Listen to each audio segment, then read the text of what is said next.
Subscription commerce in meal prep. So it is actually a very popular model, and one of the basic use cases is meal prep services. Today I'm reviewing a CookUnity. It is a meal prep service. I got the referral link from a friend of ours and signed up myself, and essentially wanted to record a review of their model, what sections they use, so you can actually be sure about what type of pages, section, tricks, or extensions you should use to prepare your subscription commerce for success. Stick with me to the end. One of the first things that I want to mention is that right after I finished the sign up process using my desktop computer, the first ad I see on Facebook is actually their services. Why is that? Because they're using retargeting or remarketing. And second reason is that I did not finish the sign up. So I intentionally left a so-called abandoned cart. So I've almost finished. I put my shipping address, but I did not put the credit card information and just left. So they immediately start showing me their ads on Facebook. And if I join today, they're giving me 50% of the first week. The referral link I got was giving me 30% of the first week. So that's how they're trying to recover the lost conversion in the first place. And that's how the landing page looked like when I opened it from the ad from Facebook. And we see some visual glitches. It is iPhone 14 Pro, and essentially we can see that some stuff didn't look so great, like this bottom sticky panel for providing a zip code, which is actually an entrance to the funnel. So when I will provide my zip code, it will take me to the first step of the process of the sign up. So let's take a look and go with what we can try on this service. And let's put the zip code.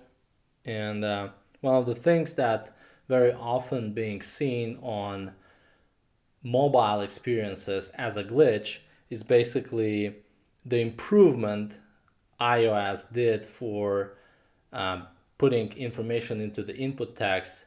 That improvement zooming in those input texts when we put a cursor into this, and when you get out of it, it basically leaves your page sort of in a different viewport, so you need to pinch zoom out it again. But let's take a look, and clicking and proceeding to the next step. So what's happening here is that we're getting to the first step of defining, and we have again a visual glitch, I guess, because it takes too much screen real estate on the top, saying would you like to use another discount, but also already put this discount. Then we have it mentioned again below, 50% off your first week, and I'm just putting 16 meals, and it is very impressive, $5.55 per meal. Using this discount, we going through the most common questions asked, and actually we have the sticky button, continue, and we cannot actually do anything and abandon the place by clicking go to FAQs, and this button is not clickable. So I'm clicking continue, and here I'm presented with the sign up screen that also contains a lot of additional information, and I'm not able to click anything on those cards on the slider, and the whole intent here is to allow me to sign up what I'm doing. And again, we able to go through what type of meat or like what type of products we want to narrow down the offering for. So let's do meat, poultry, and seafood, and click continue. Nice animation.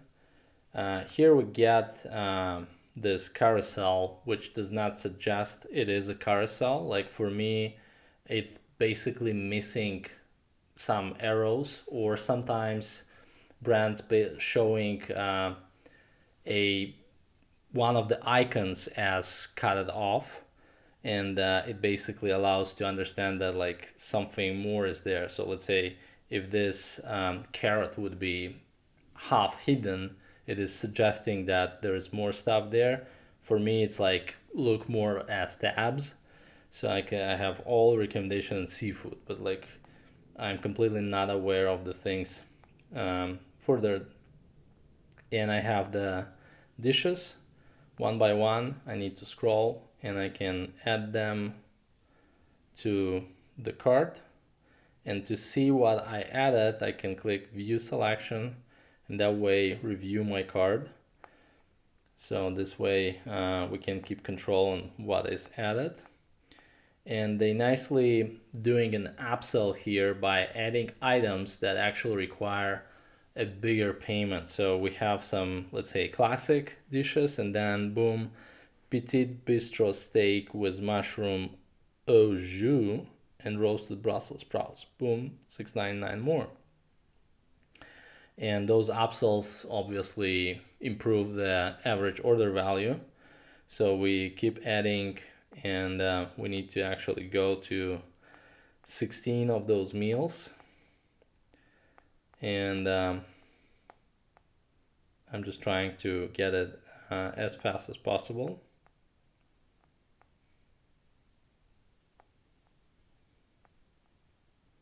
Okay, we're done. So we have required amount of meals chosen. Click continue, and it loads me to a checkout, which already shown some information here, and the delivery basically address screen is shown right away here. But what is interesting that the split of the cost is shown when we click view details. On the desktop version, it basically being shown on the right side. So we have here 16 meals, and they cost roughly a little bit more than $10 per meal. We have $16 of premium meals on top of it, and $10 of delivery, and a 50% off, which creates an amount of 117 per week. And that will be only first week. And since it is subscription, they also showing us the information section here saying that we do able to skip, reschedule, blah blah blah, but next week will actually charge us that full amount, 177, and it is a weekly subscription, and it's a breakdown of what we ordered. So when I'm clicking next, it basically requires me to fill up my delivery information. And what is also important for at-home delivery is the address instructions, like the gate codes, because we expect them to deliver it to our doorstep. They basically need to have a gate code just to enter the community in that case. So this is always important to remember. And that's pretty much it if we're talking about the user journey of creating your first subscription. And this is the main path. This is the most important path that the user is supposed to take, and it should be as unobtrusive and as uninterrupted as possible. They also have a mobile app. So given that we are taking someone on a weekly subscription, plus allowing them to pause or postpone because we have a work trip or something, we don't need as much meals, we're going somewhere, so we need to pause. That means that your customer will be interacting with you more often, and that actually makes the mobile apps for subscription e-commerce meaningful. And we can take a look on their listing on Apple App Store. So right away we have someone who is advertising for the keyword of their brand name, which is chef, and that's how App Store ads look like. And we can see that their app is pretty popular. It does have 2,700 reviews, and their listing looks very nice. And we can take a look on the reviews. Why it's important to take a look on App Store reviews? That's because in case of services or e-commerce, or in that case meal prep subscriptions, customers sometimes using those reviews just to share their experience with the company itself, not solely for reporting some issues with the app they're using. So you can actually sort them from the most critical and take a look what's going on. So and read like one of the most recent ones. So a nice look with the revamped app, but it won't load my meals for next week. So they're reporting bugs. The delivery people are awful. Lose hundreds of dollars to fake deliveries. Stay away. So that's not only say something about the app, but also about the services in general. I'm very dissatisfied with the service, delivery, and the way they do business. Support is terrible. Live chat is not live. No response. This is a usual problem. Customers want the best price and they want to pay as low as possible. And then when company is automating as much as possible and essentially tries to deliver services at a specific price point, everyone is surprised, like why the live support is not live and like why things take slower and so on and so forth. I have had this service for 2.5 months and have only received 2 boxes. I picked Friday, but they ship on Wednesday, and by the time it reaches me, all the ice packs are melted and the meals are warm. Why it is important to read negative reviews? This is essentially showing the gaps. This is essentially showing problems of that type of business.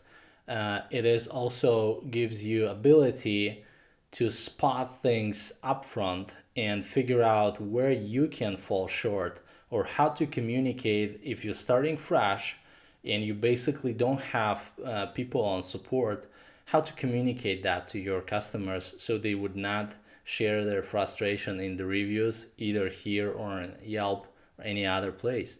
So this is pretty important to go through your competition reviews, their competition reviews, and see what problems they are facing and how their customers reporting those problems.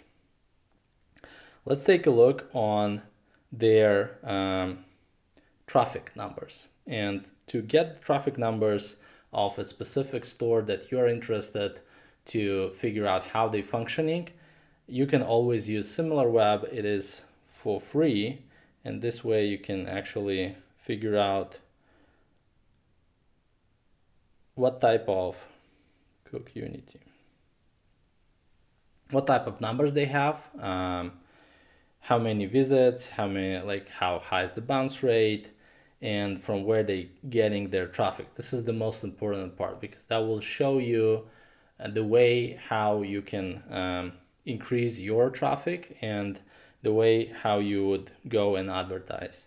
So we can see that majority of their traffic comes from the United States.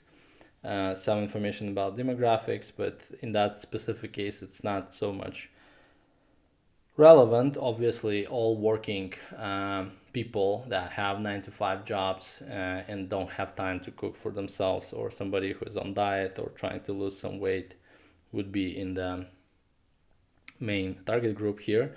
And here we see where they accrue their traffic. Direct is the most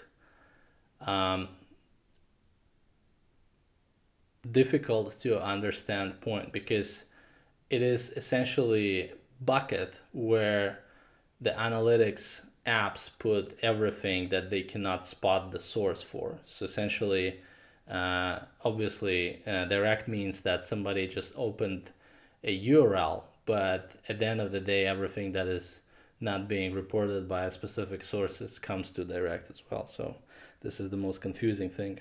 Referrals 3.4, search 23%, social, and so on. For social, you can see a separate distribution from which sources they get it. So let's say you have Facebook, YouTube, Instagram, Reddit, which is nice. I like when companies get their traffic also from Reddit. And from the perspective of social, we see that majority comes from Facebook. All good. So this is the numbers. Take a moment to subscribe to our channel, watch more teardowns, and figure out what are the most crucial and required sections, pages, landing pages, and extensions are supposed to be in your own store to set up for success. Stay tuned and see you later. Bye.